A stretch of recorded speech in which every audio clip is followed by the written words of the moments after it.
Hey everyone, welcome to the RLT podcast where we share some real life tools, tips and tricks to help you not only discover but also reach your ultimate goals.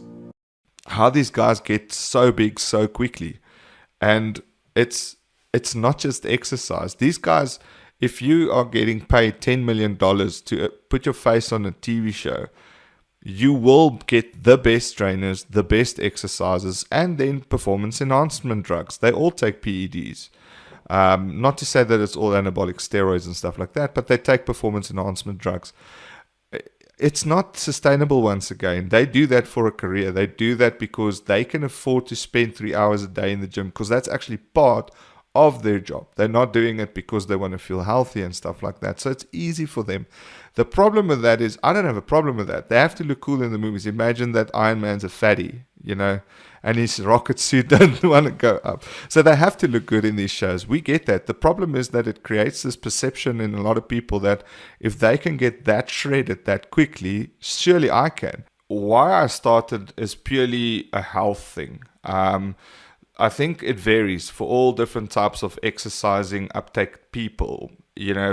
One thing I can say is that you need to keep the why. Everything starts with why. We've spoken about this before. But you need to keep the why really, really realistic, right?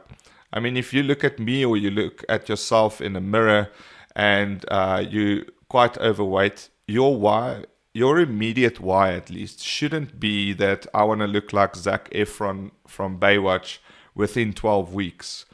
Because it's going to be unrealistic, and it's always going to be, you'll never ever make it. I actually think realistically, I'm not even talking out of turn. It's impossible to reach that in a short period of time.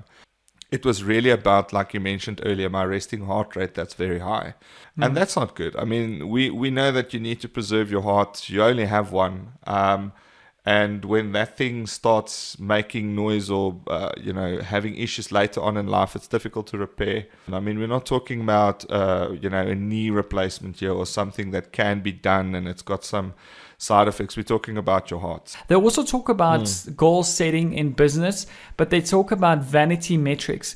Now, vanity metrics is something that people think that they should be focused on, and they focus on the complete wrong data.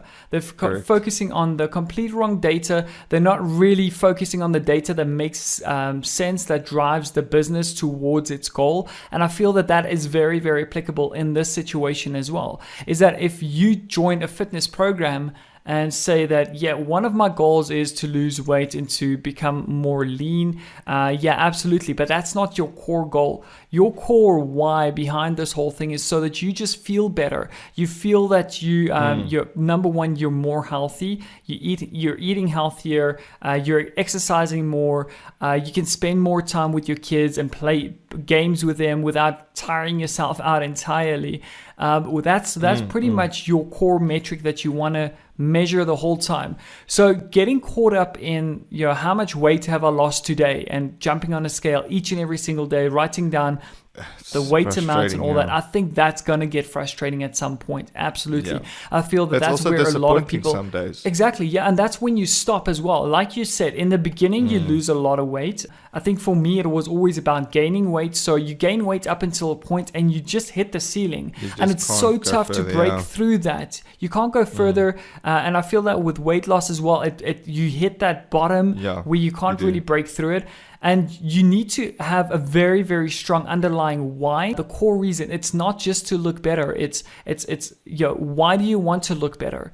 Is it because you feel that you lack confidence because you don't feel good about yourself, because you feel you don't look good? So if that's one of the reasons, then absolutely, then you're tapping into the underlying why as opposed to just looking at the end goal in itself. By the way, we're giving away a free 5-step personal budget template that will help you take control of your financial goals. So just head over to rltstudios.com, sign up for our newsletter, and we will get that right over to you. So head over to rltstudios.com and we will see you in the next episode. Until then, cheers.